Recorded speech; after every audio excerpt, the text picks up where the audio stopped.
Alors Marcel Simot, on parle d'unité nationale, mais on a l'impression aujourd'hui, quand on regarde les réseaux sociaux et ce qui se passe dans notre société, qu'on est plus désunis qu'avant.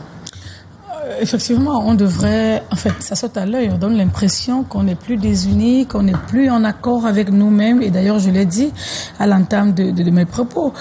C'est d'ailleurs pour ça que ce thème a été savamment choisi, pour interpeller les Camerounais, pour les amener à la raison. Parce qu'en réalité, lorsqu'on parle de l'unité nationale, j'ai toujours l'habitude de dire que l'unité nationale est un peu comme la culture. C'est ce qui nous reste quand on a tout perdu.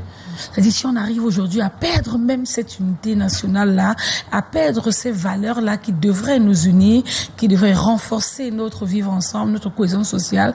J'ai vraiment envie de dire que on a pratiquement tout perdu, on n'a plus de repères, on n'a plus d'éléments sur lesquels s'appuyer. Et c'est pour ça qu'aujourd'hui, vous allez entendre des actions qui sortent de l'ordinaire. Par exemple, comme un monsieur qui va décapiter, j'ai envie de dire émincer, un gamin de 6 ans qui ne demandait qu'à vivre. Vous posez la question à un moment, mais qu'est-ce qui s'est passé qu'on puisse s'attaquer à un ange aussi inoffensif? C'est d'ailleurs également la raison pour laquelle sur des plateaux, des hommes politiques ne vont plus s'entendre, comme si, j'ai souvent à le dire, après le RDPC, vous allez diviser le Cameroun, alors enlever tous les Camerounais et reconstruire un autre Cameroun. Non, c'est avec les mêmes Camerounais qu'on va avancer, c'est avec les mêmes institutions qu'on va évoluer, c'est avec le même Cameroun, c'est-à-dire dans ce même contexte qu'on va devoir avancer. Donc, à chaque fois qu'on veut poser un acte, à chaque fois qu'on veut créer des instincts de division et de séparation, il est important de s'arrêter et de dire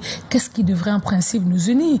Et je suis un peu choquée qu'aujourd'hui, les clivages politiques nous séparent, les clivages religieux nous séparent, les clivages même au niveau des opinions nous divisent. Et j'ai envie de dire où est passée la tolérance, c'est-à-dire cette notion, ce concept fort qui était propre aux Africains et particulièrement aux Camerounais à l'époque. On a une tolérance religieuse qui devrait s'imposer, on a une tolérance politique qui devrait être mise sur pied. Aujourd'hui, on a les tontinards, on a les sardinards, on a, je sais pas trop comment est-ce qu'on va les appeler, on a les hibous, on a les églisiens.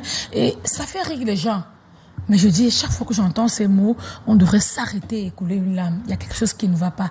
Et c'est un véritable mal social qui se dessine. Et à chaque fois qu'on continue à fonctionner de cette manière-là, à dire non, vous êtes des sardinards, non, nous ne sommes pas sardinards, nous sommes tontinards, on crée un véritable fossé social qui, à la longue, va détruire automatiquement la cohésion sociale qui est tant chère au chef de l'État, qui est tant chère à une unité qui devrait être beaucoup plus renforcée. Eric Pépin.